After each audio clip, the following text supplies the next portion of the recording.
Hello, welcome to IMO Bastani with me, Aaron Bastani, at Aaron Bastani on Twitter. We're outdoors, this is IMO al fresco.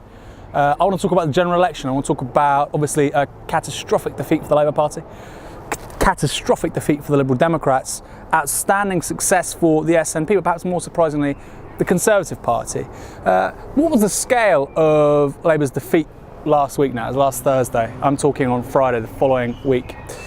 It was pretty exceptional, right? I mean, we were anticipating a hung parliament.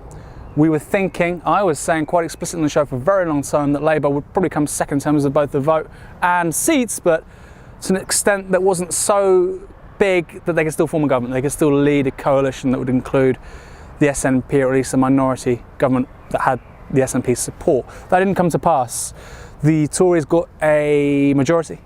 Nobody called this, including me. I said, six-party system, first past the post, you will not be able to get a majority government.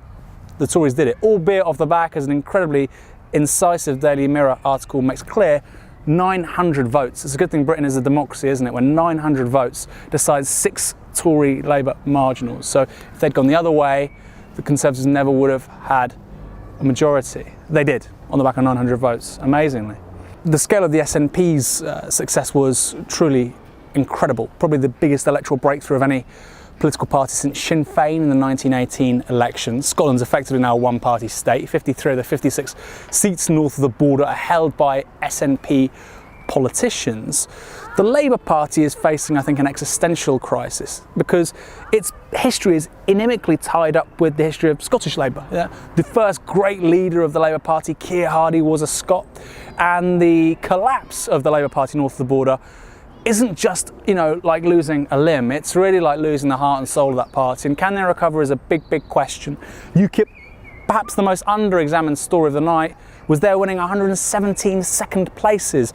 Now, with political formations like UKIP, things on the far right, the far left, things can be turbulent, very volatile. Personalities clash, things fall apart, right? We saw that with the BNP after 2009. The question is, can UKIP not do that? Can they go on to 2020 and build on the success they have? On the one hand, they got 3.7 million votes, like I say, 117 second places. They're getting a lot of money. On the other, they don't seem to have a ground machine that can actually get votes when it matters at the ballot box in the right places, focusing those votes, which is what matters under first past the post, right?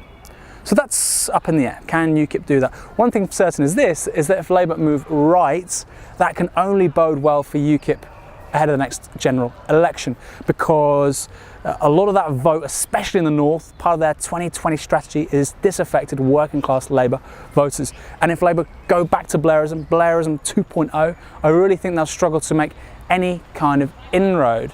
The conclusion, I think, is this. You take Scotland out of the equation, even if they take 3, 4, 5 seats back off the SNP 5 years' time, Scotland is an SNP-held part of the country, part of Britain. It seems very, very doubtful that they'll be able to muster a majority of any kind. You've got UKIP on one side, Greens on the other, possibility that Lib Dems might take some seats back.